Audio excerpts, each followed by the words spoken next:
गीत भावे गावे गीत शुद्ध करुणिया चित्त तुझा भावा आहे देव तरी हा सुलभ उपाव अनेकांचे कानी गुण दोष मना नानी तुझा भावा आहे देव तरी हा सुलभ उपाव मस्तक ठेंगणा तरी संतांच्या चरणा तुझ भाव आहे देव तरी हा सुलभ उपाव वेचिते वचन जेणे राहे समाधान तुझ भाव आहे देव तरी हा सुलभ उपाव तुका म्हणे फार थोडा तरी परोपकार तुझ भावा हे देव तरी हा सुलभ उपाव महायोग पीठे तटे भीमरथा वर पुंडरीकाय दापुंगिंद्रैः समागत्य तिष्ठन्तमानन्दकन्दम् परब्रह्मलिङ्गं भजे पाण्डुरङ्गं पाण्डुरङ्गाकरो प्रथमम्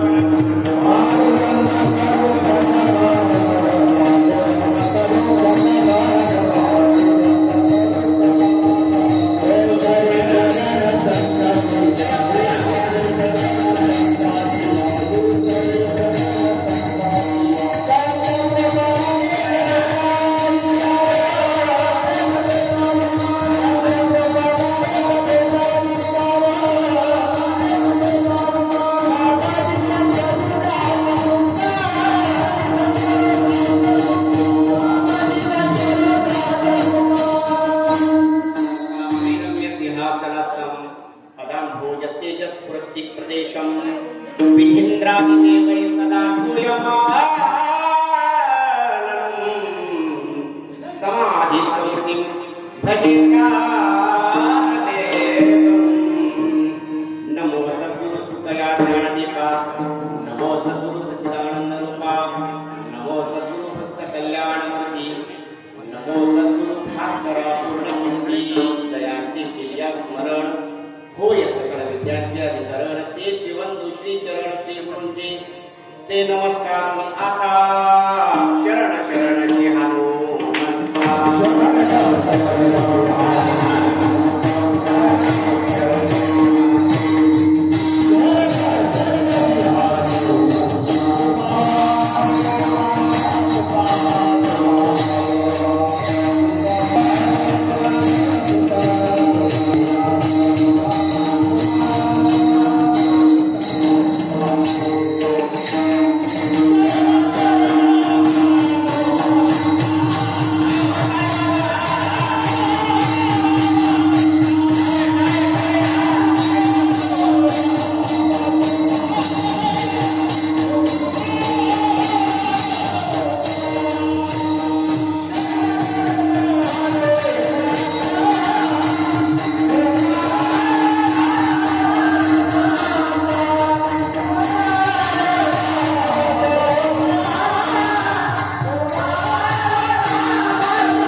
भावे गावे गीत शुद्ध करुणिया चित्त तुझ भाव आहे देव तरी हा सुलभ उपाव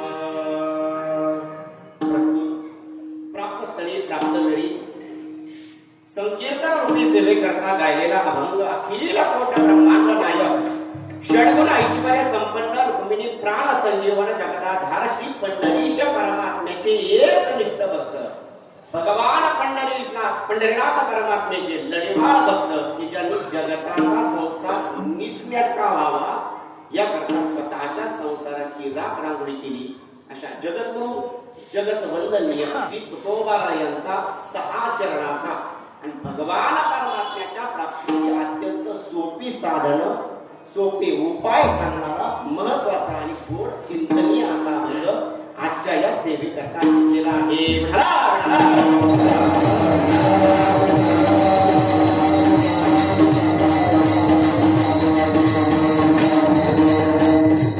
अहंकाराच्या चिंतनाकडे वळण्यापूर्वी काहीसा परिहार देणं एका वाक्याचं कर्तव्य आणि न्यायानं 2 शब्दांचा परिहार देतो. सालाबाद प्रमाणे आपल्या या निंभिरे श्री क्षेत्र निंभिरे या गावामध्ये सुरू असलेला श्री रामनवमी ते हनुमान जन्मोत्सवानिमित्तानं ग्रंथराज ज्ञानेश्वरी पारायणाचा सोहळा असेल, त्यामध्ये काकडा भजन असेल, तदनंतर ज्ञानेश्वरीचं पारायण असेल, तदनंतर महाप्रसाद असेल, प्रवचन सेवा असेल, हरिपाठ असेल आणि तदनंतर कीर्तनाची सेवा होऊन महाप्रसाद असेल, या ठिकाणी गुढ निवेदन असेल. अशा सर्वच सुंदर अशा पद्धतीनं सेवेनं साधनेनं अलंकृत असणारा हा आपला भक्ती उत्सव. आणि या भक्ती उत्सवातील खरं तर या भक्ती उत्सवाला महाराज मोठमोठ्या महात्म्यांचे कृपाशीर्वादाचं छत्र या भक्ती उत्सवावरती आपल्या सर्वांचं लाभलेलं आहे.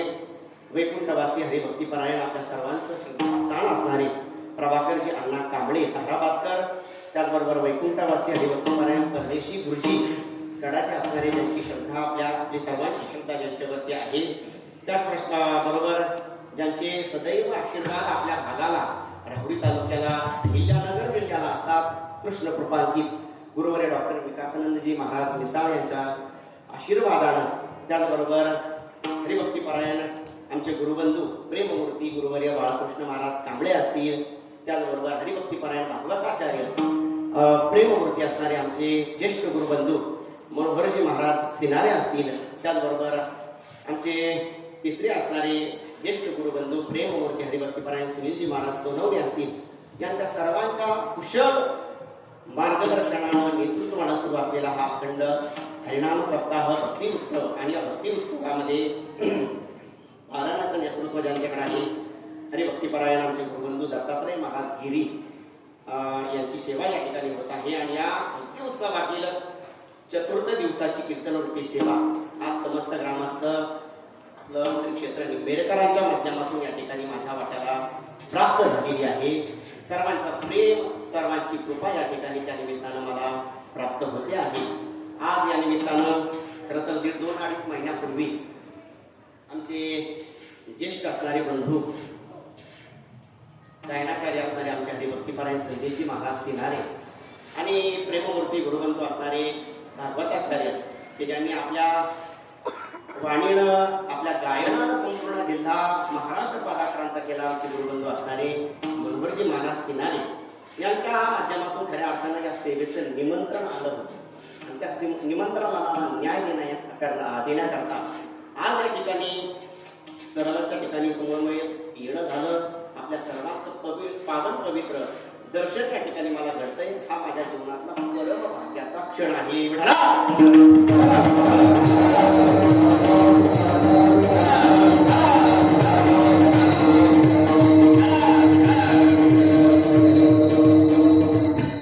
या निमंत्रणाला न्याय देण्याकरता या ठिकाणी येणं झालं.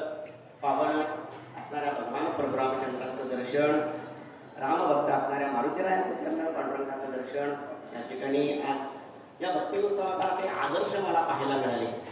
आज मी महाराष्ट्रातल्या अनेक पत्रिका पाहिल्या संदेशजी महाराज, पण या ठिकाणची ताकाजी एक पत्रिका विशेष म्हणजे भगवान प्रभू रामचंद्रांचा आणि श्रीराम भक्त मारुतीरायांचा फोटो महाराज जेवढ्या दौलाना महाराज या पत्रिकेत दिसत आहे, महाराष्ट्रात अशी एक पत्रिका महाराज दिसणार नाही.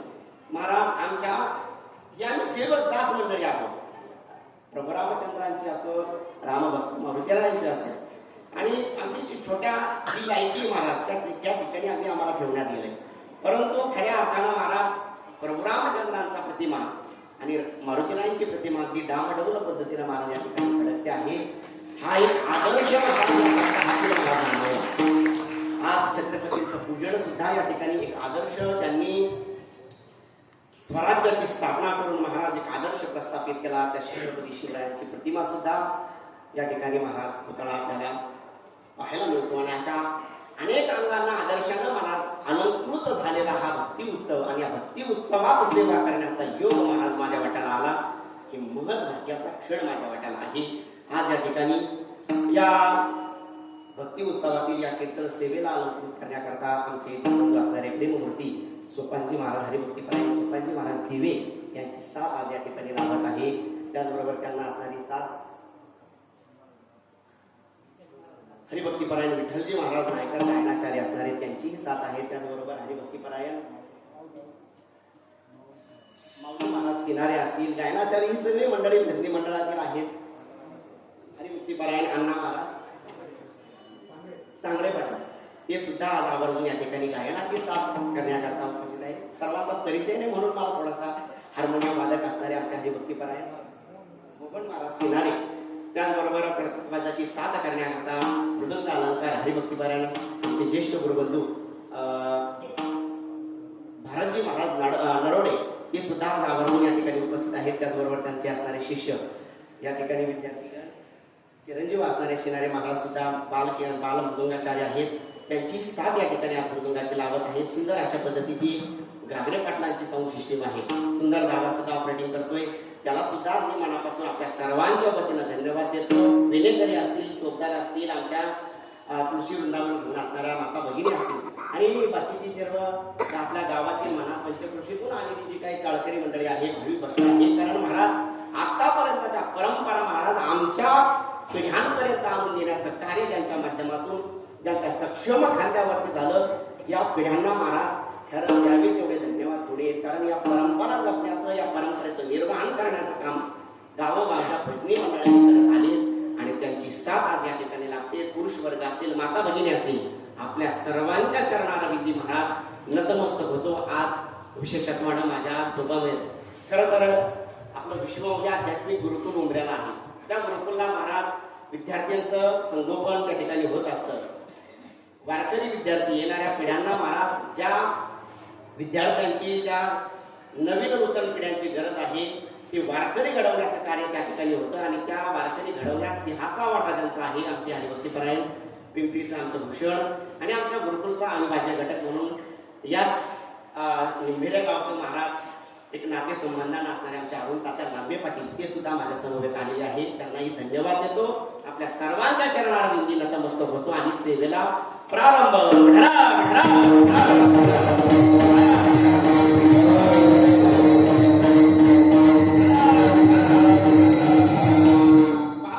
मी आजच्या या सेवेकरता भगवान परमात्म्याचे लढीवाळ भक्त, एकनिष्ठ भक्त जगद्गुरु श्री तुकोबाराय यांचा 6 चरणाचा आवाज थोडासा मोकळा सोडला.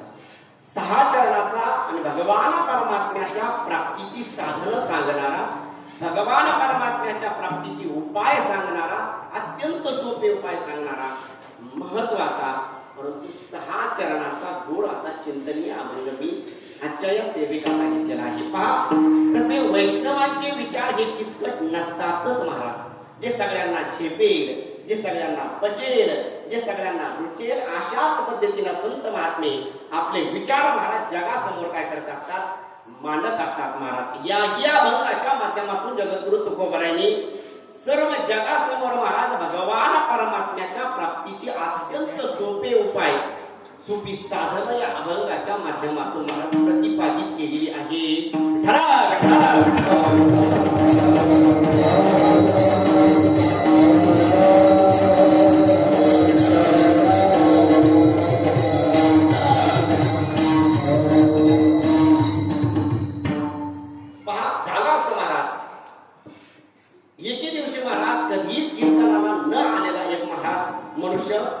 जगद्गुरु तुकोबारायांच्या कीर्तनात आला आणि तुकोबारायांच्या कीर्तनाचा विषय सुरू होता की या मनुष्य देहात आल्यानंतर महाराज आपण भगवान परमात्म्याला काय केलं पाहिजे, प्राप्त करून घेतलं पाहिजे. कारण या मनुष्य देहाचं साध्य काय असेल, या मनुष्य देहाचं महाराज इतकी कर्तव्यता काय असेल, गंतव्य काय असेल, तर ते भगवान परमात्म्याची महाराज प्राप्ती आहे.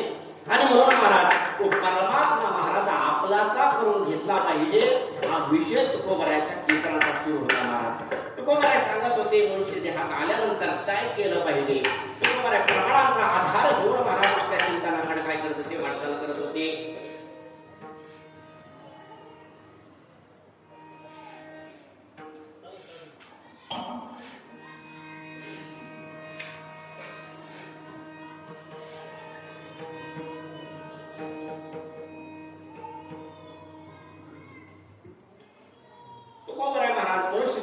साध्य काय, मनुष्य देहाचं महत्व काय याचं चिंतन करत होते. सांगतो तुम्हासी भजारे विठ्ठला, नाही तरी गेला जन्म वाया.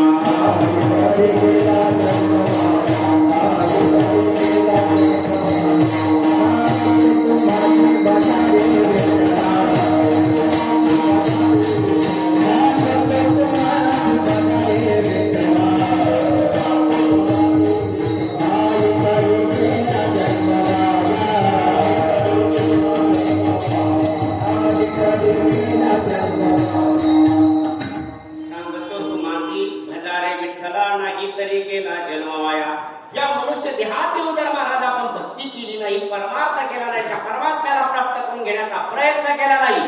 तुकोबाराय म्हणतात नाही तरी गेला जन्म वाया. या मनुष्य देहात एवढं महाराज आपल्या देहाला काही एक किंमत राहत नाही. ज्ञानोबारायची सुद्धा हीच भाषा आहे. ज्ञानोबाराय म्हणतात माझी ये भक्ती वेण जळवते जियाले पण, आगा पृथ्वीवरी पाषाण नसती काही. अरे जर माझ्या भक्तीशिवाय हे जग नाही ना महाराज, ते पशुतुल्य जग नाही. ऐका महाराज, या मनुष्य देहात येऊन जर आपल्याकडून भक्ती घडत नसेल, परमार्थ घडत नसेल, तर महाराज त्या जीवनाला तुकोबाराय, ज्ञानोबाराय, नाथ महाराजांसारख्या महात्म्यांनी पशुतुल्य मानलेलं. त्याला काही एक किंमत राहत नाही. महाराज पहा, आपण प्रत्येक जण महाराज जीवन जगणारी मंडळी, आपल्या कार्यक्षेत्रामध्ये जीवन जगणारी मंडळी. मला तुम्हाला असं विचारायचंय, मनुष्य जीवन कशा करता होता?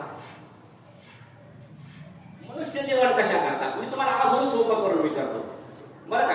मला सांगा, जगण्यासाठी खायचं की खाण्यासाठी जगायचं? बोला, एकादशी एक कल्पना आहे मला. जगण्यासाठी खायचं की खाण्यासाठी जगायचं सांगा. जगण्यासाठी खायचं. उत्तर महाराज सगळ्यांचं एक मुखाने आलंय, जगण्यासाठी काय केलं पाहिजे माणसाने? खाल्लं पाहिजे. पण माझा पुढचा प्रश्न तुम्हाला असा आहे, जगायचं कशा? मात्र तुम्ही उत्तर देऊन का? जगायचं महाराज खाण्यासाठी काय, जगण्यासाठी काय करावं?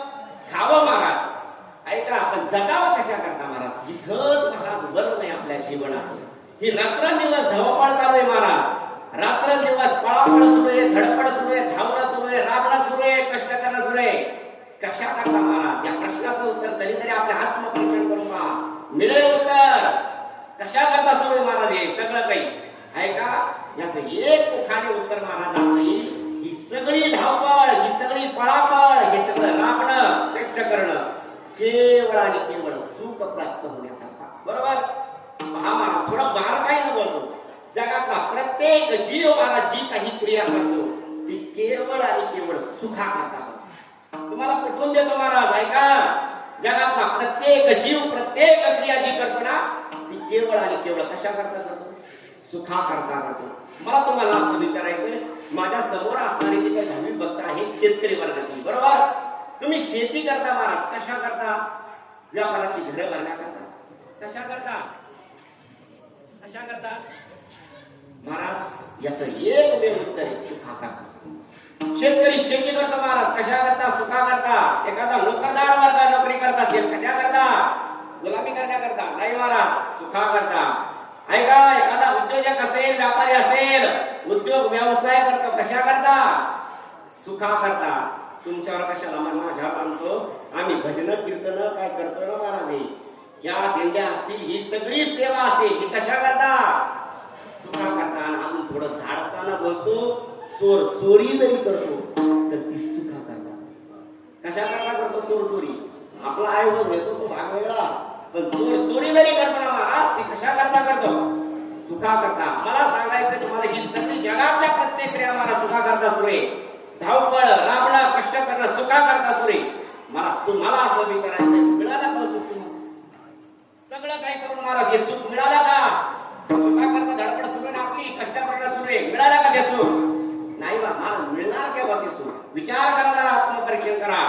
ते सुख महाराज जोपर्यंत देव आपण आपला करत नाही तोपर्यंत महाराज मनुष्य जीवन सुखाला प्राप्त होणं शक्यच नाही. तेने विना जीवा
तेने विना जीवा सुख नाही. जोपर्यंत महाराज देव आपण आपला साकारात नाही, त्याला प्राप्त करून घेत नाही, तोपर्यंत जीवन सुखी होणं शक्यच नाही, शक्यच नाही. महाराज मी तुम्हाला असं विचारतो, तुमच्या भागात महाराज चहा कोण बनवतंय? म्हणजे तुम्ही बनवताय की तुम्ही बनवताय? चहा कोणाकडे वाटायला? कोण बनवताय चहा? तुम्ही बोला ना, मग द्या ना, ढकलून द्यायचं, मोकळं व्हायचं. कोण बनवताय चहा? माता मावल्या. माता मावल्याला माझा एक प्रश्न आहे, चहा जर गोड करायचा असेल तर 1 चमचा चटणी टाकावी लागेल का 1 चमचा मीठ टाकावं लागेल? सांगा. चहा गोड करायचा, पाहुणे आले तुमच्याकडं, कदाचित तुम्ही आता कीर्तन झाल्यानंतर तुमच्या घरी आलो आणि आता मला चहा काय करायचा, गोड करून द्यायचा आहे, त्याकरता तुम्हाला 1 चमचा चटणी टाकावी लागेल का 1 चमचा मीठ टाकावं लागेल? सांगा. बरोबर आहे का? जसं चहा गोड होण्याकरता साखरेशिवाय पर्याय नाही, तसं जीवन सुखी होण्याकरता महाराज देवाशिवाय पर्यायच नाही. लक्षात घ्या. व्यापाराचा दृष्टांत तुम्हाला दिलाय. चहा गोड करण्याकरता साखरेशिवाय पर्याय नाही ना महाराज, तसं जीवन ज्याला सुखी करायचंय ना, त्याला देव आपलासा करावा लागेल, देवाला प्राप्त करावा लागेल, त्याशिवाय महाराज जीवन सुखी होणं शक्यच नाही महाराज. कारण महाराज देवाला प्राप्त केल्याशिवाय महाराज जीवन सुखी होऊ शकत नाही. तुकोबरायांचा नाटातलं फार गोड प्रमाणे करेसी देवा विनाश अवघी होईल निराश, तृष्णा वाढविसी बहुवस कधी सुखास नकवसी. तुकोबरा म्हणतात देवाशिवाय सुखी होण्याचा तुम्ही जो जो प्रयत्न कराल, तो तो प्रयत्न तुम्हाला दुःखाकडे घेऊन जातो. म्हणजे मला सुख मिळतच नाही देवाशिवाय, पण तुम्ही जो जो प्रयत्न जी पाऊल महाराज तुम्ही सुखाकडे टाकाल, सुख प्रयत्न मिळवण्याचा प्रयत्न कराल, तो तो पाऊल ती वाटचाल महाराज तुमची दुःखाकडे काय असते, होणारी असते महाराज. करीसी देवा विनाश, देवाशिवाय महाराज ऐका जीवन सुखी होणं शक्यच नाही. देवाला आपल्या जीवनातून दूर जो देवापासून दूर राहून महाराज आपलं जीवन शाश्वत सुखाला कधीच प्राप्त होऊ शकत नाही. रामायणचा प्रसंग तुम्हाला मी जाता जाता सांगून जाईल. आता आपला श्रीरामनवमी ते हनुमान जन्मोत्सवाचा भक्ती उत्सव आहे. पहा, देवापासून दूर जाऊन महाराज कधीच मनुष्य काय होऊ शकत नाही, सुखी होऊ शकत नाही. झाला असं महाराज प्रभू रामचंद्र परमात्म्याला 14 वर्षाचा वनवास काय करावा लागला, भोगावा लागला. आणि त्या वनवासात महाराज आपली अर्धांगिनी असणारी सीता माता काय होती, आई साहेब सोबत होत्या. ऐका महाराज, राज ऐश्वर्य भोगणारी सीता पण प्रभू रामचंद्रांच्या सहवासात होती, प्रभू रामचंद्रांच्या सानिध्यात होती महाराज. तर अयोध्यापेक्षा महाराज त्या वनवासाच्या ठिकाणी पंचवटीमध्ये असताना 1000 पटीनं सुखी होती. किती? 1000 पटीनं सुखी. का? प्रभू रामचंद्रांच्या सानिध्यात होती, सहवासात होती. आणि झालं असं महाराज, एके दिवशी सीता मातेच्या डोळ्यासमोरून महाराज एक सोन्यासारखं हरिण गेलं आणि आई साहेबाची नजर तिथं लचकली. काय झालं? लचकली महाराज. माझं नीट बोलणं ऐका, थोडस नीट बोल, ऐकून लक्ष देऊन ऐका तर कीर्तन समजेल बरं का. लक्षात घ्या, आई साहेबांच्या डोळ्यासमोरून महाराज एक सोन्यासारखं हरिण गेलं आणि आई साहेबांची नजर लचकली. लचकणं वेगळं असतं आणि मोडणं वेगळं असतं. हा, लक्षात आलं का? लचकणं वेगळं असतं आणि मोडणं वेगळं असतं. एखाद्याला अनुभव घ्यायचा असला तर कीर्तन झाल्याला भेटा, मोडून दाखवतो आणि लचकून दाखवतो. मोडणं वेगळं असतं महाराज, लचकणं वेगळं असतं. आई साहेबांची त्या सोन्यासारख्या हरणावर नजर गेली, नजर लचकली आणि अंतःकरणामध्ये महाराज काम निर्माण झाला. ते हरिण मला काय पाहिजे, प्राप्त करून पाहिजे. प्रभू रामचंद्राला सांगितलं ते हरिण मला काय पाहिजे. प्रभू रामचंद्र परमात्मेने समजून सांगण्याचा प्रयत्न केला. बाई माणूसच आता सीता, अगं सीते, हरिण सोन्याचं नाही ग, सोन्यासारखं आहे. महाराज मला तुम्हाला असं विचारायचं, हरिण सोन्याचं होतं की सोन्यासारखं होतं? काय होतं? सोन्याचं होतं का सोन्यासारखं होतं? सोन्यासारखं होतं. हरिण सोन्याचं नव्हतं महाराज. ते हरिण सोन्याचं नसतं. आणि हरिण जर सोन्याचं असतं तर ते पळालं असतं का? आणि सोनं जर पळालं असतं महाराज, गळ्यातल्या चैनी, हातातल्या अंगठ्या राहिल्या असत्या का? या रोडला पळताना काय झाल्या असत्या? दिसल्या असत्या, बरोबर का नाही? सोनं कधी पळत नसतं महाराज. प्रभू रामचंद्राने सांगितलं, अगं सीते, ते हरिण सोन्याचं नाही, सोन्यासारखं आहे, सोडवं. पण सीता काय ऐकायला तयार नव्हती महाराज. प्रभू रामचंद्राच्या लक्षात आलं हिच्या अंतःकरणात सोन्याचा काम निर्माण झाला. प्रभू म्हटले आता माझं काय काम, या ठिकाणी आता माझं काही काम नाही. थांब, तुला सोन्याचं काय पाहिजे, हरिण पाहिजे ना, तुला काय करतो सोन्याच्या लंकेतच निवडतो. ऐका आता भगवान प्रभू रामचंद्र परमात्मेने महाराज लीला केली. सीतेच्या अंतःकरणात त्या सोन्यासारख्या हरणाचा मोह निर्माण झाला. प्रभू रामचंद्राने लीला केली आणि 6 महिने महाराज काय करावं लागलं, सीतेला कुठं राहावं लागलं, लंकेत राहावं लागलं. ऐका आता जाता जाता माता मावल्याला एक सल्ला देऊन जाईल. एकदा महाराज काय झालं, सीतेची नजर लचकली आणि सोन्यासारख्या हरणाच्यावर काय झाला, मोह गेला.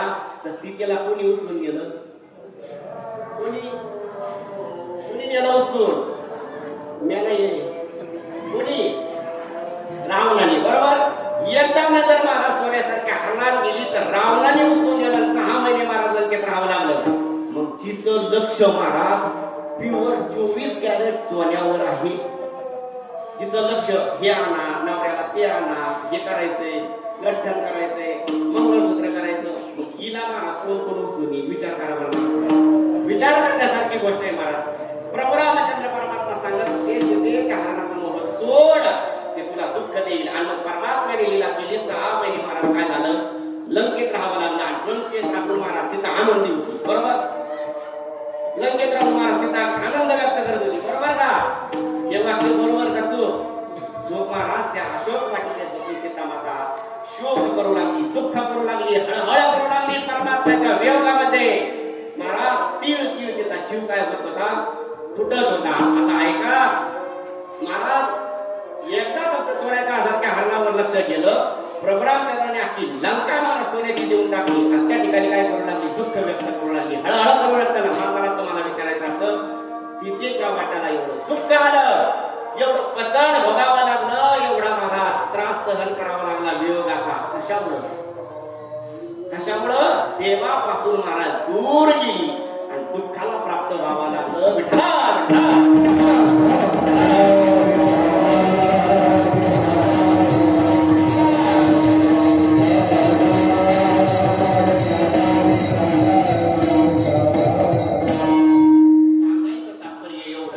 देवापासून दूर जाऊन महाराज मनुष्य कधीच सुखी होऊ शकत नाही.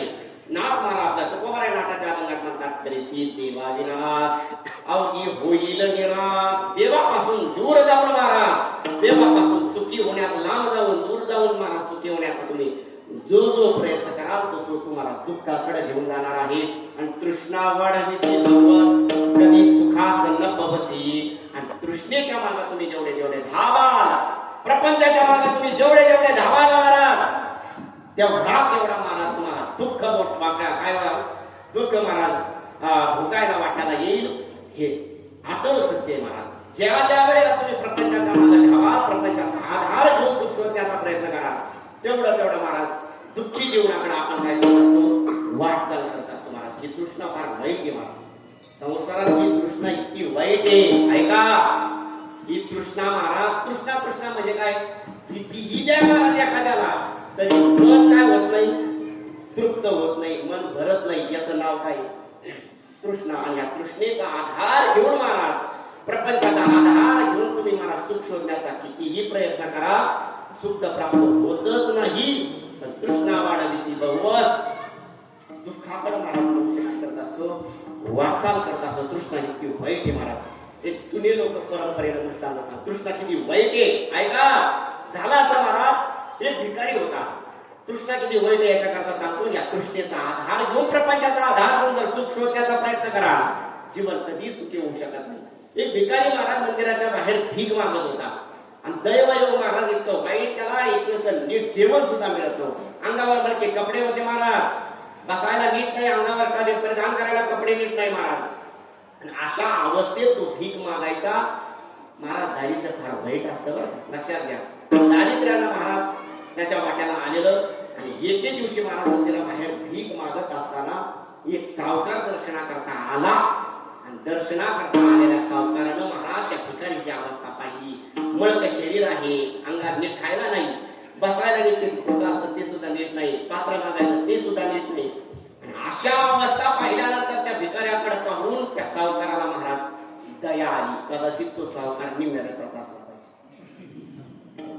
दयाळू माणसं आहेत महाराज सगळी. माझ्या समोर बसलेली पाना किती गोंडस चेहरे दिसत. दया आली महाराज, त्या भिकाऱ्याची दया आली आणि खिशात त्या सावकाराने हात घातला. एक सोन्याचं नाणं आलं. आता सावकार कुठला असला पाहिजे तुम्ही नीट लक्षात घ्या ना. खिशात हात घातल्यानंतर सोन्याचं नाणं निघतं म्हणजे तो निम्म्याचा. तो सावकार कुठला? हात घातला महाराज, त्याच्या पात्रात सोन्याचं नाणं पडलं. अहो एखादा दुसरा तिसरा भिकारी असता तर त्या सोन्याचं नाणं मोडून लगेच काय केली असते, आपली परिस्थिती सुधरवली असती. पण भिकारी महाराज ऐका, तृष्णा किती वैरी. तृष्णा तृष्णा किती द्या महाराज तरी मन काय होत नाही, तृप्त होत नाही, मन भरत नाही. त्याला असं वाटलं की आता कदाचित आपला भविष्यात काय होईल, संसार सुरू होईल. त्यावेळेला सोन्याचं नाणं कामी येईल. आपण काय करू, राज्याबाहेर जो पडका वाडा आहे ना, त्या पडक्या वाड्यात पुरून ठेवू. पहा किती तृष्णा वैरी महाराज. आता त्याने सुपरिस्थिती सुधारायला पाहिजे, नाही तसं केलं. पडक्या वाड्यात पुरून ठेवलं आणि महाराज कालांतरानं त्या भिकाऱ्याचं लग्न झालं. काय झालं? लग्न झालं. कदाचित तुम्हाला सहज प्रश्न पडेल की त्या भिकाऱ्याचं लग्न झालंच कसं? कारण सध्या चांगल्या चांगल्याची लग्न होणार. काय व्हायला? चांगल्या चांगल्याची लग्न होणार. पण मी त्यांना धीर देऊ शकतो. पोरावं वतीन धीर धरा, संयम धरा. वतीन तुमचे काही होणार नाही असं नाही. लक्षात घ्या महाराज. कालांतरात दैवयोगानं महाराज भिकाऱ्याचं लग्न झालं. आता भिकाऱ्याला तर काही हिरोईन भेटणं शक्यच नाही. भिकाऱ्याला भेटन ती कोण भेटल?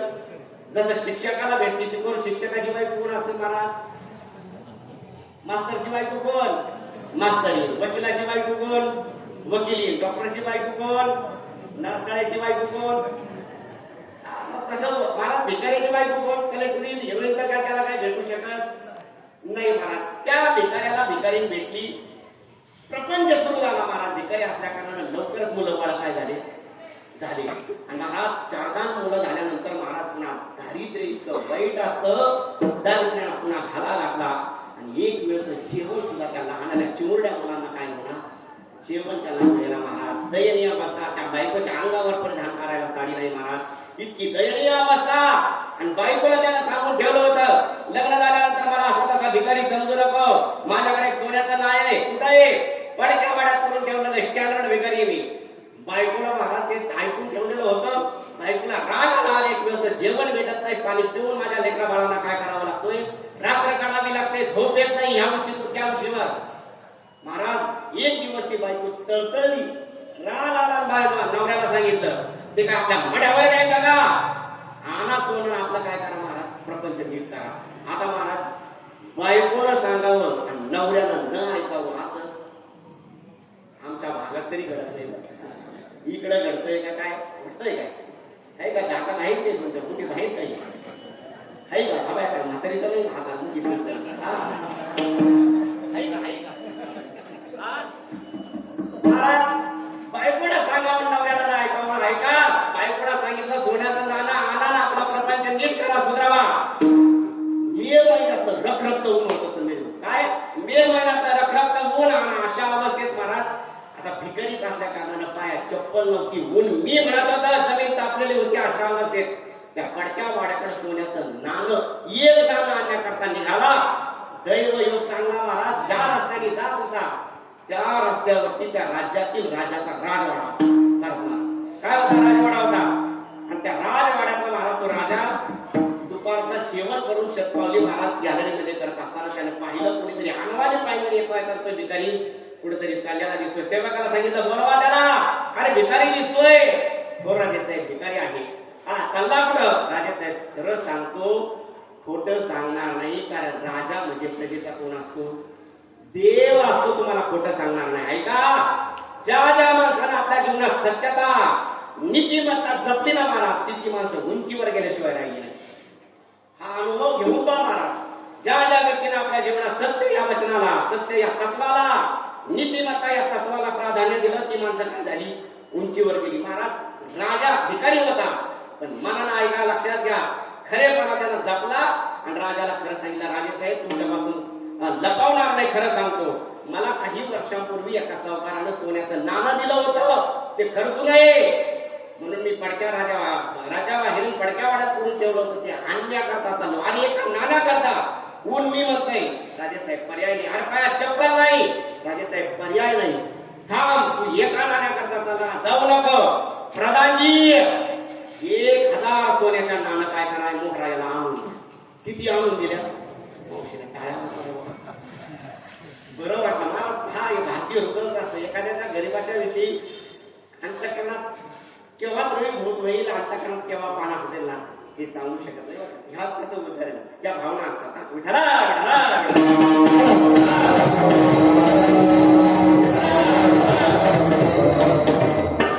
प्रधानजीला वाजेला महाराज 1000 सोन्याच्या मोहराला राजकोषातून आणून द्या. ऐका, प्रधानजीने मोजून 1000 सोन्याच्या मोहरा आणल्या, ताट दिलं. भिकारी जायला, कृष्ण किती वाईट आहे का? भिकारी जायला निघाला, पण राजाला कुतूहल निर्माण झालं. या 1000 सोन्याच्या मोहराचा हा भिकारी करणार काय? करे काहीच कारण नाही तुझ्याविषयी. दयावृत्ती माझ्या अंतःकरणात निर्माण झाली. 1000 सोन्याच्या मोहरा तुला दान म्हणून मी देतोय. या 1000 सोन्याच्या मोहराचं करशील काय? भिकारी म्हटला, राजेसाहेब खरं सांगतो. खरं तर तो सोडायचं नाही. राजेसाहेब खरं सांगतो, यातलं एक नाणं घेईल, सोनाराकडे जाईल, सोनाराकडे गेल्यानंतर ते मोडेल, त्यातून पैसे घेईल, पैसे घेऊन चपलीच्या दुकानात जाईल, चपलीच्या दुकानात मापाची चप्पल घेईल, पायात चप्पल घालेल आणि त्या पडक्या वाड्या काय करेल? पडक्या वाड्याकडे जाईल. महाराज राजाने कपाळाला हात लावून घेतला. आणि एका नाण्याकरता याची पायपीट होऊ नये, हाल होऊ नये, याला किती सोन्याच्या मोहरा दिल्यात महाराज? 1000. आणि तरी याचं मन महाराज त्या एका सोन्याच्या नाण्यावरचं काय व्हायला तयार नाही, उठायला तयार नाही. राजेसाहेब म्हटला, थांब, 1000 सोन्याच्या मोहराला तुझं मन भरत नाही ना, तुला अजून 9000 सोन्याच्या मोहरा देतो. प्रधानजी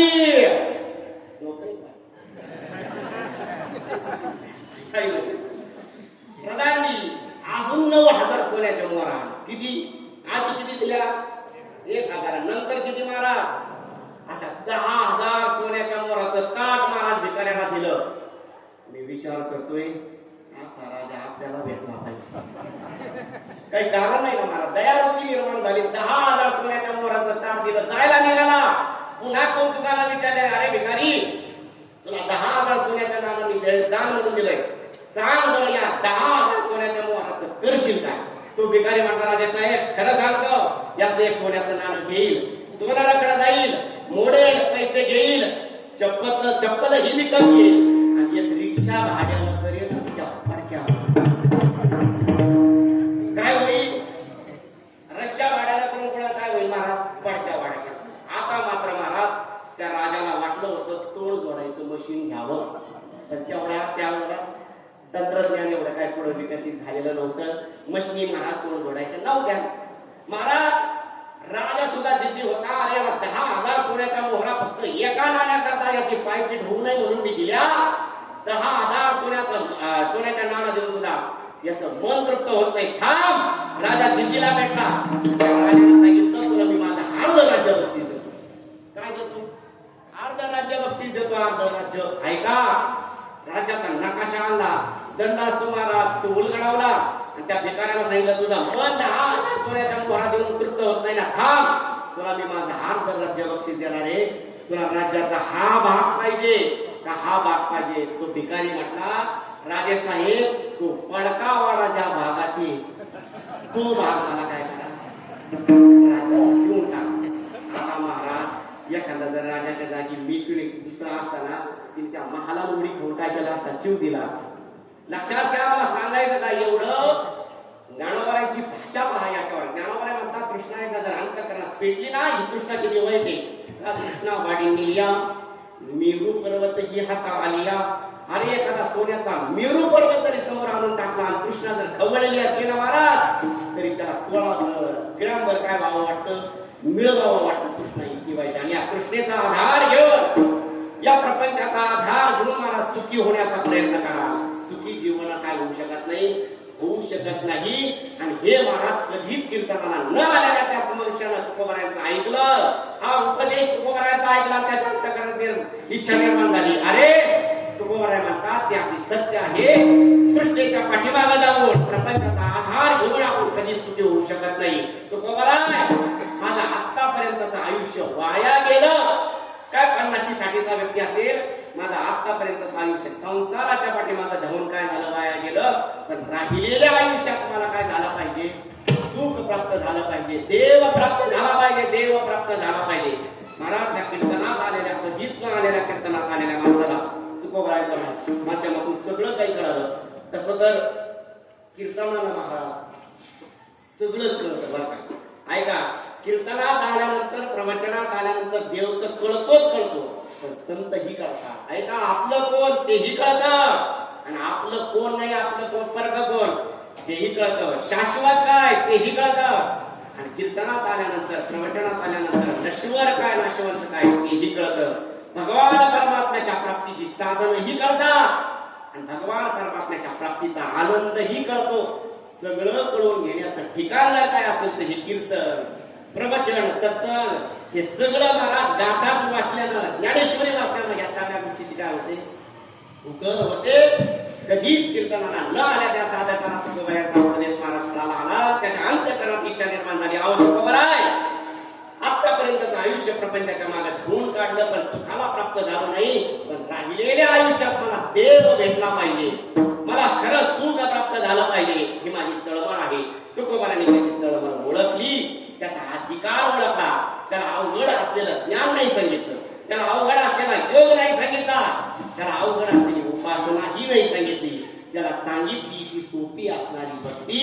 तुला वाटतंय ना राहिलेल्या आयुष्यात तुला देव भेटला पाहिजे, तू एक काम कर, एक उपाय कर, तू अभंगाच्या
मनुष्याची तळमळ ओळखली, अधिकार ओळखला महाराज, आणि सोपी असणारी भक्ती काय केली, त्याला सांगितली की दादा तुला राहिलेल्या आयुष्यात काय करायचंय, देव भेटला पाहिजे, तुला सुखाला प्राप्त व्हायचं ना, तुला सुखी जीवन जगायचं ना, तू एक उपाय कर. कोणता? भावे गावे गीत शुद्ध करोनिया चित्त, चित्त शुद्ध कर, भावनेनं काय कर तू, भगवान परमात्म्याचं गीत गा. चित्त शुद्ध करणं, भावनेनं गीत गायलं, हा देवाच्या प्राप्तीचा अत्यंत सोपा उपाय तुकोबाराने अभंगाच्या पहिल्या चरणात सांगितलं. पहा बरं, या पहिल्या चरणात 3 मुद्दे.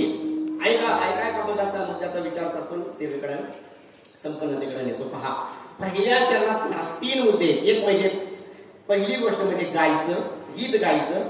दुसरा मुद्दा आहे ते गीत कसं गायचं, आणि तिसरा मुद्दा आहे ते गीत कधी गायचं. 3 मुद्दे सांगितले मी तुमच्या समोर. पहिला गीत गायचं, ते कसं गायचं आणि ते कधी गायचं या 3 मुद्द्यांचा विचार करतो आणि सेवेला पूर्ण विराम देतो. विठला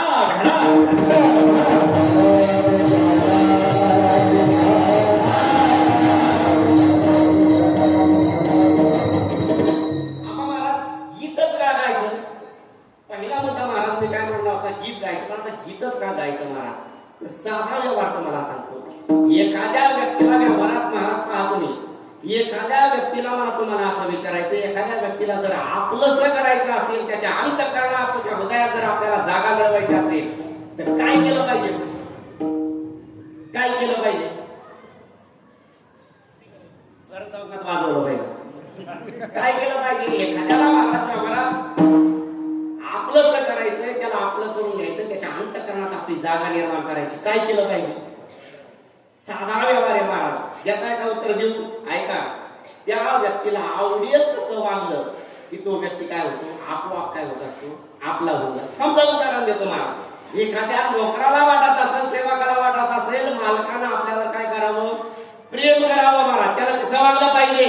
महाराज शेतात मसाला 12 देऊन स्टँडवर येऊन विड्या बोलल्या पाहिजे. बरोबर? तुम्ही जागे आहेत ना? काय केलं पाहिजे महाराज? एखाद्याला जर एखाद्याचं आपलंसं करून घ्यायचं असेल तर काय केलं पाहिजे? ऐका. त्या सेवकानं महाराज, नोकरानं त्या मालकाला आवडेल तसं वागलं पाहिजे. आणि जर मालक महाराज, तो सेवक जर मालकाला आवडेल तसं वागेल तर तुकोबाराची भाषा आहे, विश्वासी तो करी स्वामीवरी सत्ता. मालकाच्या मनोगताप्रमाणे जर सेवक जर वागत असेल तर सेवकाचा अधिकार एवढा होतो महाराज. तो सेवक महाराज आपल्या मालकावर सुद्धा काय करू शकतो? स्वामित्व गाजू शकतो. स्वामी विश्वासी तो करी स्वामीवरी सत्ता. एवढी ताकद निर्माण कर. कशाने होते महाराज? प्रामाणिकपणाची सेवा समर्पण केल्यानं काय होतं? मालक आपला असा होतो. एखाद्या पत्नीला वाटत असेल महाराज आपल्या पतीनं, आपल्या मालकानं आपल्यावर प्रेम करावं, तिला कसं वागलं पाहिजे? घर चौकात वाजून काढला पाहिजे. बरोबर? मालकानं आपल्यावर प्रेम करावं याकरता पत्नीला काय केलं पाहिजे? त्या पतीला आवडेल तसं वागलं की मग मात्र तो पती काय होत असतो? आपला होत असतो. काय? पतीची या मता अनुसरून पतिव्रता म्हटलंय महाराज. त्या पत्नीला जर महाराज मालकाच्या मनोगताप्रमाणे आपलं जीवन जगलं ना, नक्की ती महाराज काय होते? पतीच्या, त्या मालकाच्या आवडीची पत्नी काय होत असते? होत असते. तसं महाराज ऐका. जगाच्या चालक मालक परमात्म्याला महाराज प्रसन्न करायचं असेल, त्याची कृपा आपल्यावर करून घ्यायची असेल तर कसं वागलं पाहिजे?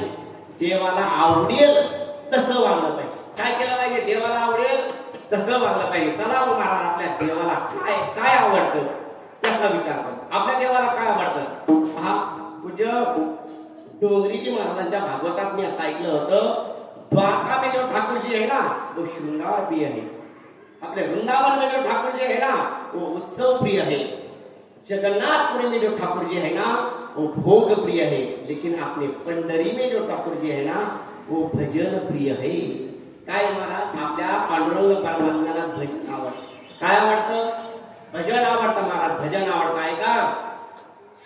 द्वारका में जो ठाकुर जी है श्रृंगार प्रिय है. महाराज द्वारकेतल्या द्वारकाधीश परमात्म्याला नटणं, शृंगार करणं इतकं आवडतं महाराज. दिवसातून 7-7, 8-8 वेळेला महाराज त्याला काय केला जातो? शृंगार केला. एखादी बाई काय नटेल हॅट महाराज 7-7, 8-8 वेळेला महाराज त्या भगवान द्वारकाधीशाचा शृंगार काय केला जातो? मानला जातो. शृंगार प्रिय है. वृंदावन में जो ठाकुर जी है वो उत्सव प्रिय है. वृंदावन मधल्या भगवान कृष्ण परमात्म्याला काय आवडतं महाराज? उत्सव. अहो, एक उत्सव नसेल भारतातला की जो वृंदावन मध्ये काय केला जात नाही, साजरा केला जात नाही. धूम धडाक्यात सगळे उत्सव काय केला जातात? वृंदावन मध्ये साजरे केले जातात. का? त्याला आवडतात म्हणून. आणि महाराज जगन्नाथपुरी में जो ठाकुर जी है वो भोग प्रिय है. जगन्नाथपुरीतला जो परमात्मा आहे, जगन्नाथ परमात्मा, तो भोग प्रिय आहे महाराज.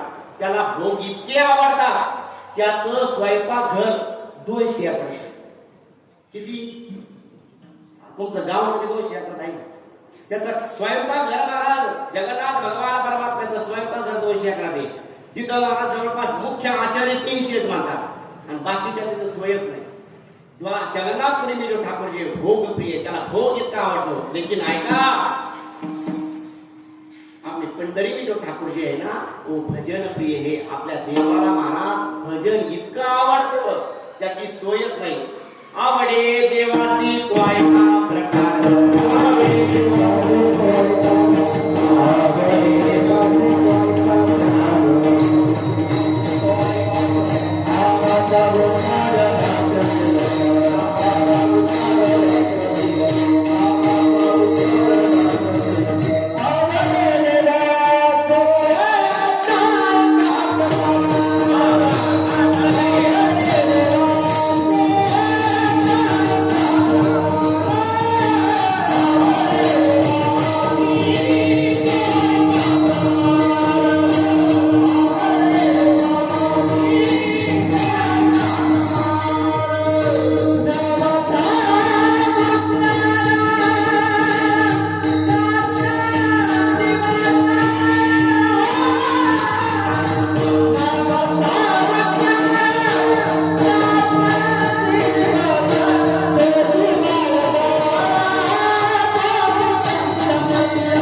आवडे देवासी तो ऐका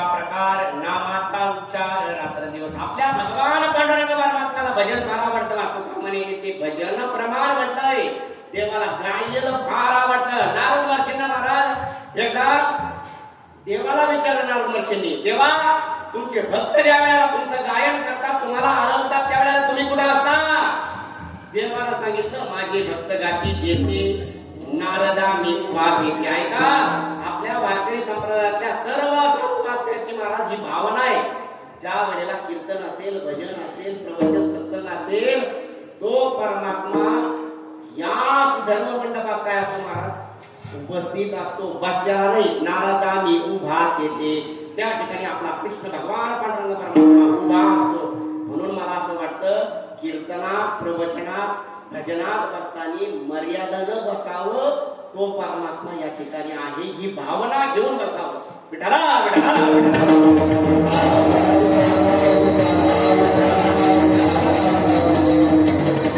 आणि म्हणून महाराज देवाला गायलेलं फार आवडतं.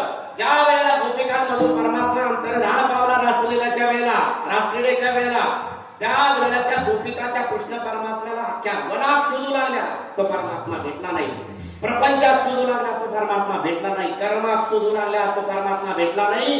कुणीतरी सांगितलं, भक्तीचा आश्रय करा, त्याला गा, गायल्यानं तो परमात्मा तुम्हाला भेटेल. आणि मग त्या गोपिकांनी महाराज त्या परमात्म्याला गायलं, त्याचं गीत गायलं. त्या गीताला महाराज गोपी गीत म्हटलं जातं. गोपी गीत गायलं आणि मग तो कृष्ण परमात्मा पुन्हा काय झाला? प्रगट झाला, प्रगट झाला. ऐका, म्हणून महाराज गायलं पाहिजे, हा पहिला मुद्दा. आता कसं गायलं पाहिजे महाराज? भावनेनं गायलं पाहिजे. भावे गावे गीत गायलं पाहिजे, पण कसं गायलं पाहिजे? भावनेनं गायलं पाहिजे.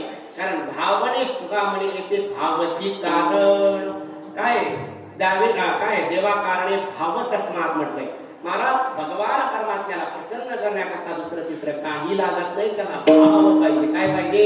भाव पाहिजे. म्हणून महाराज गायलं पाहिजे.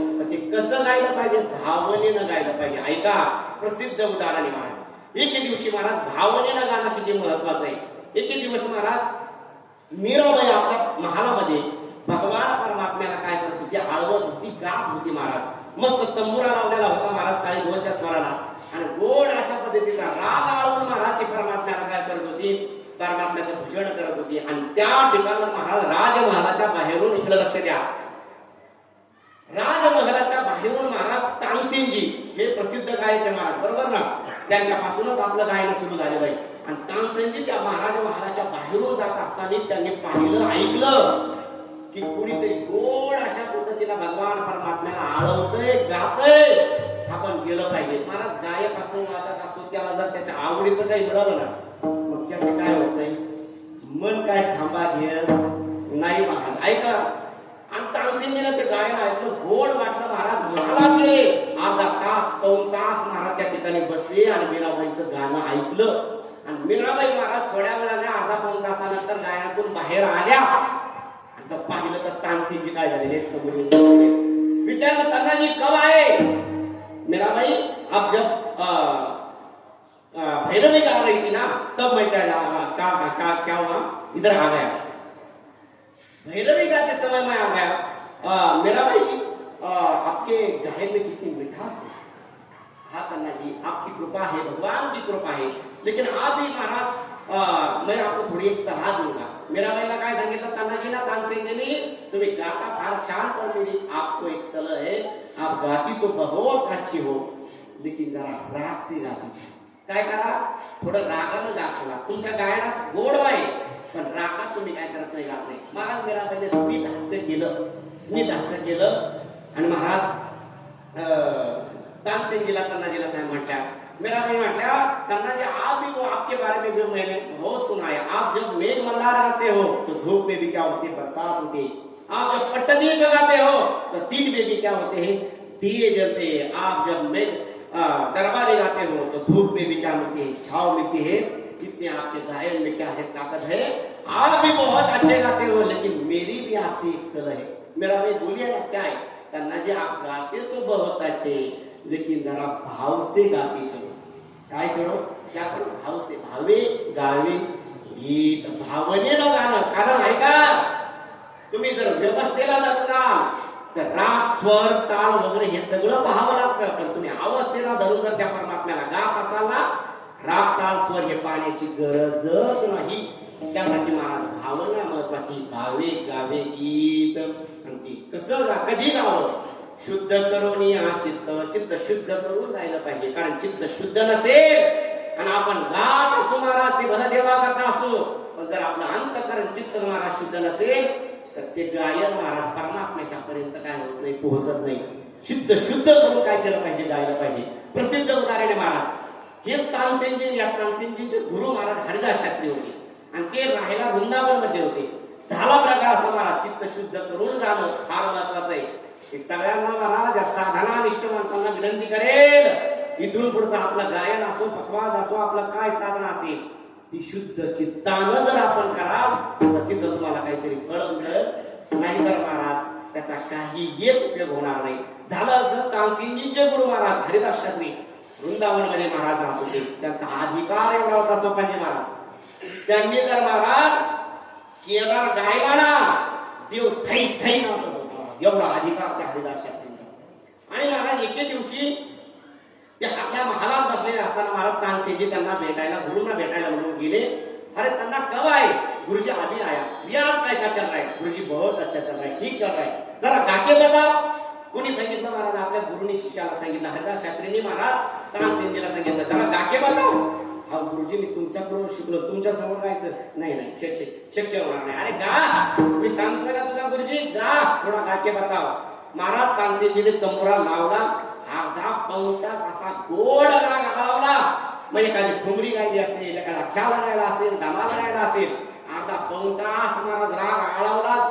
हरिदास शास्त्रींचं अंतःकरण गदगद होत होतं महाराज, प्रेमानं मान डोलवत होते. गोड अशा पद्धतीचा स्वर, ते भजन इतकं गोड वाटलं महाराज.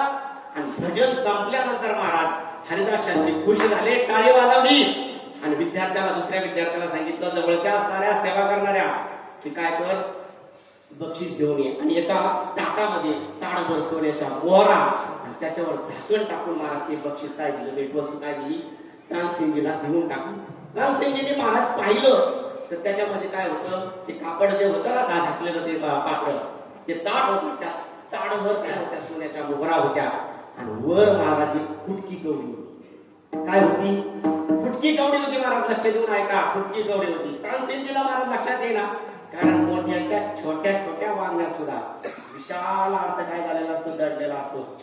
तानसेनजीच्या लक्षात येणार. त्यांना जेव्हा विचार केला, ताडभर सोन्याच्या मोहरा ठीक आहे, मला बक्षीस म्हणून दिले असतील, पण एक फुटकी कवडीचा अर्थ काय?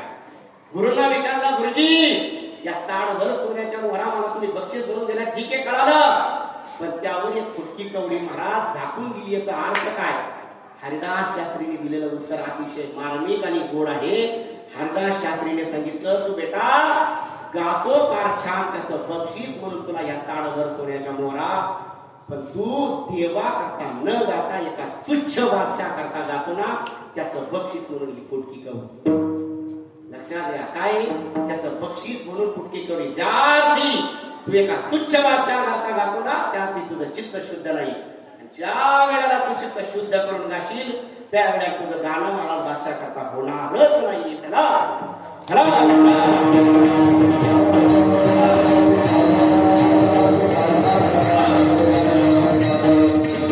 लक्षात घ्या, म्हणून शुद्ध करून या चित्त शुद्ध करून मला काय केलं पाहिजे, देवा करता गायलं पाहिजे. शुद्ध काय शुद्ध करायचं आणि भावनेनं गीत गायचं.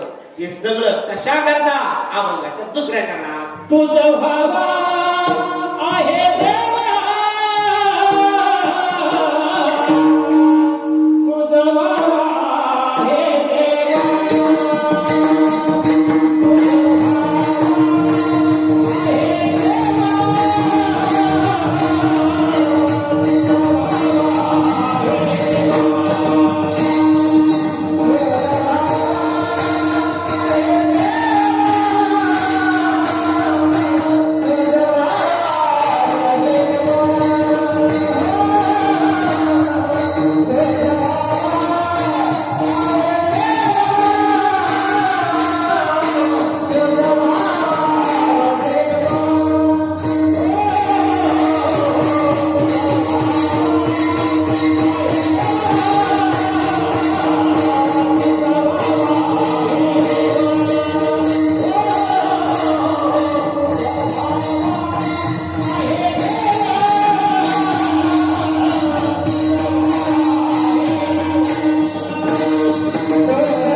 शुद्ध करणं काय करायचं, भावनेनं गीत गायचं. आणि मग त्याने होईल काय महाराज, चित्त शुद्ध करणं. आम्ही भावनेनं गीत गायलं हो, पण हे कशा करता, तुझं भावा हे देव तरी हा सुलभ उपाव. तुला जर देव पाहिजे असेल, तुला जर सुखी जीवन जगायचं असेल, तर तुला काय करावं लागेल, तुझं भावा हे देव तरी हा सुलभ उपाव. हा सगळ्यात सोपा उपाय. ऐका बरं का, आता लक्ष द्या इकडं. तुकोबाराचा अख्खा गाथा चावा महाराज, आणि या गाथ्यामध्ये तुम्हाला जर भगवान परमात्म्याच्या प्राप्तीचा सोपा उपाय सांगणार जो दुसरा अभंग जर भेटला, तर मी कीर्तन करायचं सोडून देतो. तुकोबाराने महाराज या अभंगात जेवढी भगवान परमात्म्याच्या प्राप्तीची सोपी साधनं सांगितली ना, ती कुठल्याच अभंगात एवढ्या सुलभ पद्धतीनं सोप्या पद्धतीनं देवप्राप्तीचा उपाय काय केलेला नाही तुकोबाराने सांगितलं नाही. अत्यंत सोपा उपाय काय करायचं, चित्त शुद्ध करून भावनेनं गीत गायचं. काय होणार, तुझं व्हावा हे देव तरी हा सुलभ उपाय. तुला देव पाहिजे असेल तर काय होईल, हा सगळ्यात सोपा उपाय. एकदा सगळ्यांनी बरं का एक शंका घेणार आहे मी आणि त्या शंका महाराज त्याचं उत्तर देऊन या ठिकाणी थांबणार आहे. पण आपल्या वारकरी संप्रदायाच्या नियमाप्रमाणे एका सगळ्यांनी महाराज ऐका, मी काय सांगितलं, पांडुरंगाला गायीला काय होतंय महाराज फार आवडतंय. मग आपण सुद्धा महाराज त्याच्याकरता गाऊ महाराज. तो परमात्मा सुद्धा आपल्यावर प्रसन्न झाल्याशिवाय काय हे होणार नाही, राहणार नाही. म्हणून एका सगळ्यांनी मोठ्या प्रेमानं महाराज त्याला गायचं, त्याला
तुला जर देव पाहिजे असेल, तो परमात्मा तुला जर आपला असा करायचा असेल ना, त्याकरता हा अत्यंत सोपा उपाय.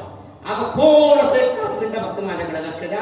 सगळा अभंगाचा महाराज भाव मी तुम्हाला या ठिकाणी सांगणार आहे. ऐका, तुकोबाराने महाराज पहिल्या चरणात देवाच्या प्राप्तीचा अत्यंत सोपा उपाय सांगितला. कोणता, चित्त शुद्ध करायचं आणि भावनेनं काय करायचं, देवाचं गीत गायचं. डीजेवर कोणतं गीत गायचं, देवाचं भगवान परमात्म्याचं चित्त शुद्ध करून भावनेनं गीत गायचं. हा सोपा उपाय ना. मग आता पहिल्या चरणात जर देवाच्या प्राप्तीचा सोपा उपाय सांगितला असेल, ऐका शब्दार, चला तुम्ही तिकडे लक्ष द्या ना. बुका लावण्याला पाहिजे नाही, स्वतःला पाहिला नाही. ऐका आता, चित्त शुद्ध करणं महाराज भावनेनं गीत गायचं. हा उपाय काय सांगितला, देवाच्या प्राप्तीचा काय कशा सांगितलाय. तो कितव्या चरणात सांगितला, पहिल्या चरणात सांगितला महाराज. मग आता पहिल्या चरणात जर देवाच्या प्राप्तीचा अत्यंत सोपा उपाय जर सांगितला असेल, मग हा तिसऱ्या चरणापासून संपूर्ण काय, तिसऱ्या चरणापासून संपूर्ण अभंग काय महाराज कशा करता लिहिलाय तो 6 चरणाचा अभंग आहे. काय काम करतो महाराज तिसऱ्या चरणापासूनचा संपूर्ण अभंग. ऐका, हा भाव फक्त तुम्हाला जुळून देतो या ठिकाणी थांबतो. अभंगाच्या पहिल्या चरणात महाराज देवाच्या प्राप्तीचा सोपा उपाय जरी सांगितला असला, पण ऐका आता मी तुम्हाला असं विचारतो, रोग जर बरा व्हायचा असेल तर काय केलं पाहिजे. रोग निवृत्ती करता ज्ञानोबारांनी 2 उपाय सांगितले. काय, ज्याला ज्याला वाटतंय आपला रोग निवृत्त व्हावा त्याने औषधही घ्यावं, आणि डॉक्टरने सांगितलेले काय करावे महाराज, पथ्य सुद्धा काय व्हावे, पाळावे. हे जसं रोग निवृत्ती करता 2 गोष्टी गरजेच्या आहेत, त्या व्यक्तीने महाराज रोग्याने औषधही घेतलं पाहिजे आणि पथ्यही पाळलं पाहिजे. तसं महाराजाला वाटतंय ना, देव मला आपला करायचा, देव भेटला पाहिजे, त्याने महाराज पहिलं चरण आहे ना ते औषध म्हणून घ्यायचं. कोणतं, भावे गावे गीत. चित्त शुद्ध करून महाराज भावनेनं गीत गायचं. हे औषध घ्यायचं. तिसऱ्या चरणापासूनची जी काही पथ्य सांगितलीत ना तुकोबारांनी, त्या पथ्य सुद्धा महाराज सांभाळायची. ऐका, चित्त शुद्ध करून भावनेनं गीत गाणं सुरू आहे महाराज. पण आपल्याकडून जर इतरांच्या गुणदोषाचं वर्णन जर होत असेल तर देव परमात्मा तुम्हाला कधीच भेटू शकत नाही. तुकोबाराय म्हणतात, अनेकांचे कानी गुणदोष मना नानी. महाराज चित्त शुद्ध करून भावनेनं गीत गाणं सुरू आहे हो, पण आपल्याकडून जर एखाद्याची निंदा आणि स्तुती जर घडत असेल, तो परमात्मा महाराज कधीच तुम्हाला भेटू शकत नाही, कधीच प्राप्त होऊ शकत नाही. म्हणून तिसऱ्या चरणापासूनचा संपूर्ण अभंग पथ्य म्हणून वापरा. काय करायचं, पथ्य, अनेकांचे कानी गुणदोष मना नानी. महाराज इतरांचे गुणदोष कानाने ऐकायचे नाही, तोंडाने बोलायचे नाही, आणि मनाने त्या गुणदोषांचं वर्णन सुद्धा करायचं नाही. अनेकांचे कानी गुणदोष मना नानी. मग ऐका, हा पहिलं पथ्य झालं. बरं, चित्त शुद्ध करून भावनेने गीत गाणं सुरू आहे. पण तुम्ही जर संतांच्या चरणाला लागत नसाल, संतांना शरण जात नसाल, संतांच्या चरणाला बिंदी मारा नतमस्तक होत नसाल, तरीही तुम्हाला देव प्राप्ती होऊ शकत नाही. मस्तक ठेंगणा करी संतांच्या चरणा. तुम्ही काय करा, तुम्हाला चित्त शुद्ध करून भावनेने गीत गाणं सुरू आहे. पण जर तुम्ही संतांना शरण जात नसाल तर ही परमात्मा भेटणं काय नाही, शक्य नाही. ऐका, अजून एक पद्धत तुकोबाराय म्हणतात, विचिते वचन जेणे राहे समाधान. महाराज चित्त शुद्ध करून भावनेनं गीत गाणं सुरू आहे. पण आपण जर गोड बोलत नसू, विचिते वचन जेणे राहे समाधान, आपलं बोलणं कसं असावं. महाराज तुकोबाराय म्हणतात, आपल्या बोलण्याने सगळं जग सुखी झालं पाहिजे. काय झालं पाहिजे, सगळं जग काय झालं पाहिजे, सुखी झालं पाहिजे. ज्ञानोबारायची भाषा सुद्धा पहा. ज्ञानोबाराय म्हणतात, साचानी मवाळ मितुले आणि रसाळ, शब्द जैसे कल्लोळ अमृताचे. आपलं बोलणं कसं असावं, ज्ञानोबाराय म्हणतात, खरं पण मवाळ असावं, थोडकं पण रसाळ असावं, आणि आपलं बोलणं अमृताचे कल्लोळ वाटावे असं बोलावं. बोलावं कसं, असं बोलावं. साचानी महाराज, खरं पण मवाळ असावं, थोडं पण रसाळ असावं, रसाळपणा आपल्या वाणीत असावा, आणि आपले शब्द महाराज अमृताचे कल्लोळ वाटावे. ज्ञानोबारायची पुढची ओळी फार गोड आहे, लक्ष देऊन ऐका.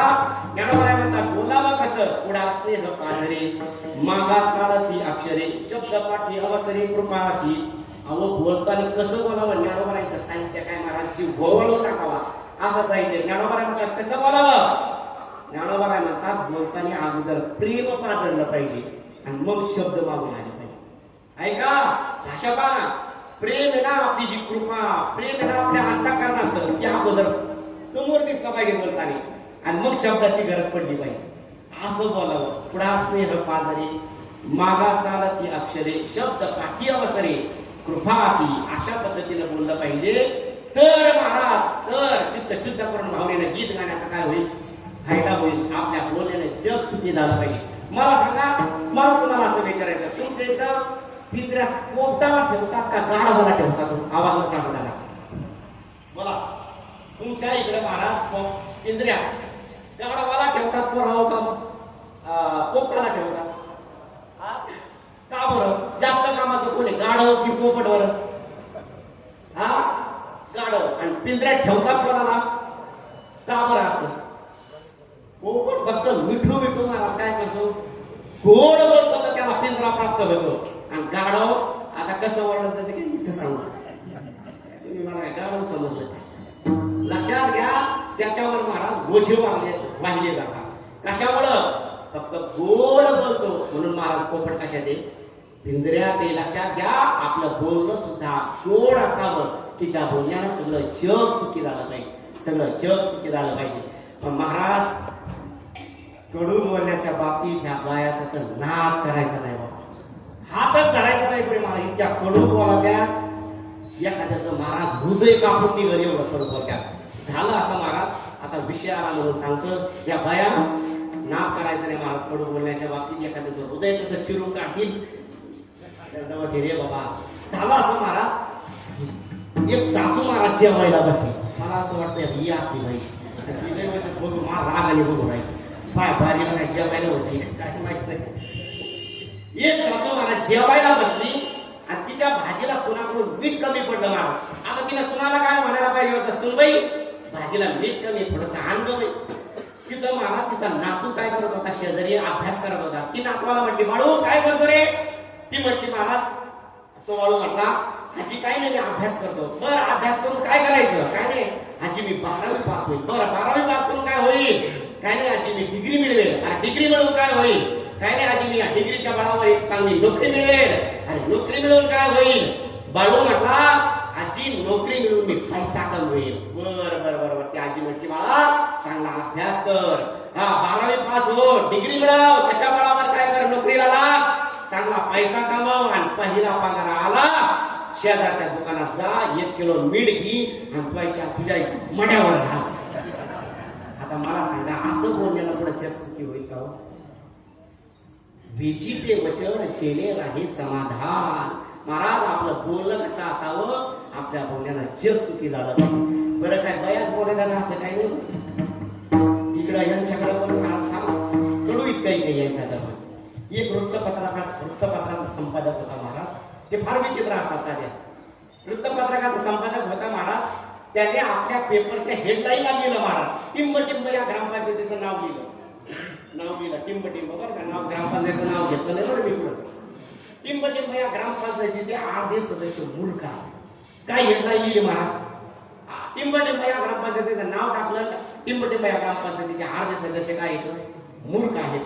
आणि त्या ग्रामपंचायतीच्या सदस्यांनी महाराज ते काय केलं, ती हेडलाईन वाचली आणि दुसऱ्या दिवशी महाराज त्याच्या कार्यालयावर काय गेले, मोर्चा घेऊन गेले. अरे मला मूर्ख म्हणतो आणि जसा जग जाहीर म्हणायचं तर 4 खोलीच्या 4 भिंतीच्या आत काय करायचं तुला म्हणायचं होतं ना, असं जग जाहीर कुठं आम्हाला मूर्ख म्हणत असतात का. मग महाराज ते तापलेले होते. त्याने सांगितलं कोणाला कार्यालय. आता त्याने ते वातावरण गरम वगैरे वातावरण पाहिलं आणि शहाणा झाला महाराज. ते शहाणेच असतात तसे बरं का. त्याने वातावरण पाहिलं महाराज, लगेच रंग बदलावला. ठीक आहे मी तुमची माफी मागतो. त्या सदस्याने सांगितलं तू आम्हाला पेपरात मूर्ख म्हटलाय ना, आमची माफी सुद्धा पुढे मागायची. वर्तमानपत्रात नाही, वर्तमानपत्रात तू आम्हाला मूर्ख म्हटलास ना, वर्तमानपत्रात तू काय करायची, माफी मागायची. आणि वाक्य काय कर, जाहीर माफी माग आणि वाक्य बदलले.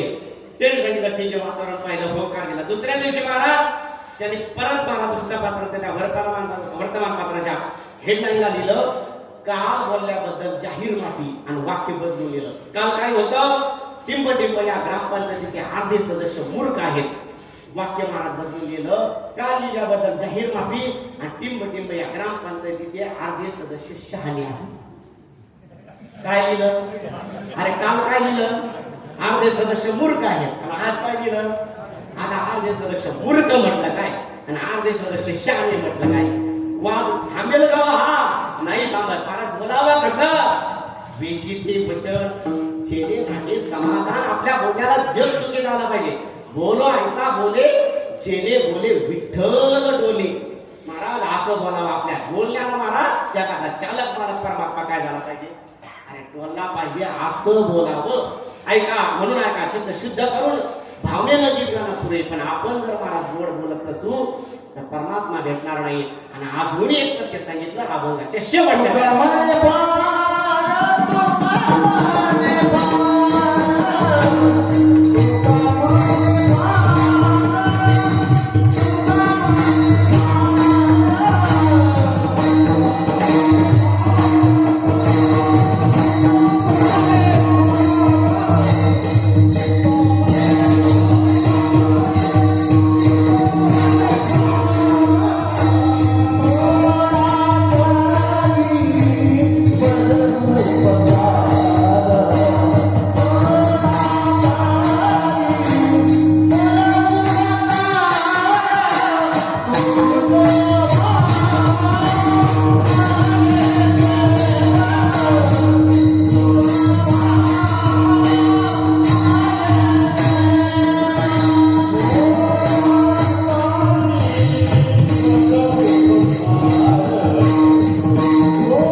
शेवटचं पथ्य म्हणा किंवा शेवटचा स्वतंत्र उपाय म्हणा. तुकोबा म्हटले आपल्या जीवनात फार उपकार करता आला तर करत राहा, कारण फार उपकार केल्यानंच देव भेटतो. पण आता थोडा तरी उपकार कशा करता, थोडा थोडा उपकार करत गेले की फार उपकार करण्याची सवय लागल, आणि फार उपकार झाला की मग तुम्हाला काय भेटेल, देव भेटेल. तुका म्हणे फार थोडा तरी परोपकार कशा करता, तुझं भाव आहे देव तरी हा सुलभ उपाव. महाराज हा फार गोड आहे, अजूनही फार भाव येतात काय, पण आता आपल्याकडे वेळ फार कमी आहे, आणि म्हणून भावे गावे गीत शुद्ध करून या चित्त तुझं भाव आहे देव तरी हा सुलभ उपाव. तुकोबांच्या या 6 चरणाच्या अभंगावर काहीच चिंतन थोडक्या अल्पमतीनं माझ्या जे काही करण्याचा प्रयत्न केला ती मी महाराज भगवान प्रभू रामचंद्रांच्या चरणारविंदी श्रीराम भक्त मारुतीराय यांच्या चरणी सह अखिल कोट ब्रह्मांड नायक परमात्मा विष्णू ज्ञानोबराय जगद्गुरु तुकोबाराय संत महात्म्यांच्या चरणारविंदी समर्पित करतो. माझ्या वाणीला या ठिकाणी विराम द्यायचा आहे, पण ऐका जाता जाता एक तरुण वर्गाला महाराज जाता जाता एक संदेश देऊन जाईल. महाराज हे जीवन फार अनमोल आहे. कोणाला या जीवनात महाराज एवढं सुंदर असे नरतरू आपल्याला महाराज फार मोठ्या भाग्यानं महत् भाग्याला प्राप्त झालेलं आहे. हे नरतनू हे नर शरीर महाराज अनमोल असलेलं शरीर व्यसनाच्या अधीन होऊन वाया घालवू नका. मी तुमच्या चरणाला लागून महाराज ही विनंती करतो, कारण महाराज हा मनुष्य देह आपल्याला पुन्हा पुन्हा प्राप्त होणार नाही. 84 लक्ष योनीचा फेरा फिरून महाराज आपल्याला सुंदर नरतनू प्राप्त झालेली आहे. गोड असा अनमोल मनुष्य देह प्राप्त झालेला आहे. महाराज परवा तुम्ही ऐका, तुम्हाला कदाचित तुम्हाला तुमच्या वयात तारुण्यात सळसळतं रक्त असतं, त्यावेळेला असं वाटतं मी काय करतोय, व्यसन करतोय किंवा मी अशा पद्धतीचं हे. तर ऐका, तुम्हाला जाताना जर सांगून देईल, तुम्हाला वाटत असेल तुम्ही दारू पिता तर मी दारू नाही पित, ती दारू तुम्हाला पिते. लक्षात घ्या. तुम्हाला असं वाटत असेल आम्ही पिढ्या सिगरेट ओढत असो, तुम्ही सिगरेट नाही उडत, ती सिगरेटच तुम्हाला उडत असते. एखादा चरस गांजा वगैरे हे व्यसन असेल ना, तुम्ही त्यांना महाराज उपभोगत नाही, तेच तुम्हाला काय करत आहेत, उपभोगत आहे. हा विचार मात्र मागे टाकू नका. एवढा विचार फक्त मला असं वाटतं या कीर्तनाच्या माध्यमातून घेऊन जा, तुमचं जीवनाचं सोनं झाल्याशिवाय राहणार नाही. ऐका, जाता जाता सांगून मी सांगून जाईल. तुम्ही जर दारू पित असते ना महाराज, तर दारू काय झाली पाहिजे होती महाराज, संपायला पाहिजे. दारू संपली पाहिजे होती ना. तुम्ही काय पिताय, दारू पिता. दारू पिऊन महाराज काय व्हायला पाहिजे होती, संपायला पाहिजे होती. पण मला असं वाटतं दारू आजही शिल्लक आहे, दारू पिणारे मात्र एक एक एक एक एक एक एक एक वर चाललाय. ऐका, तुम्हाला वाटत असेल आम्ही पिढ्या सिगरेट पितोय, तुम्ही सिगरेट बिड्या पितच नाही, ती बिडीच तुम्हाला पित आहे. जर तुम्ही बिड्या पित असते तर ती संपली पाहिजे होते, सिगरेट संपायला पाहिजे होते. आजही महाराज दुकानात, कंपन्या हे गोडाऊन महाराज बिड्या सिगरेट आहेत, भरून आहेत. पण दारू आपल्या बिड्या आणि सिगरेट पिणारे मात्र काय होत आहेत, पुढच्या रस्त्याला महाराज राम राम करत पुढे जात आहेत. लक्षात घ्या, आपण महाराज व्यसनांना कधीच उपभोगत नाही, ते व्यसनच काय करतायत आपल्याला भोगत आहे. हा विचार मात्र तरुणाईना आजच्या मागे टाकू नका. एवढी तुम्हाला कळकळीची विनंती आहे. हा मनुष्य देव महाराज देवे दिला देव भजना गोमटा भगवान परमात्म्याच्या प्राप्ती करता आहे. जीवनातली सगळी महाराज अडचण आहे, जीवनातलं सगळं दुःख नाहीच करायचं, आणि काय दुःखाची आत्यंतिक निवृत्ती आणि परमानंदाची प्राप्ती, अर्थातच भक्ती करून मोक्ष प्राप्ती करण्याकरता महाराज हा सुंदर असा अनमोल मानवी देह आपल्याला मिळाला. बस या मनुष्य देहातून एवढंच करा, व्यसनाच्या आधी तुम्ही जाऊ नका, एवढी विनंती या निमित्तानं करेल. आणि याच ठिकाणी वाणीला पूर्णविराम देईन. झालेली कीर्तन रूपी सेवा भगवान परमात्म्याच्या चरणी, संत महात्म्यांच्या चरणी, छत्रपती शिवरायांच्या धर्मवीर संभाजी महाराजांच्या चरणारविंदी महाराज समर्पित करतो.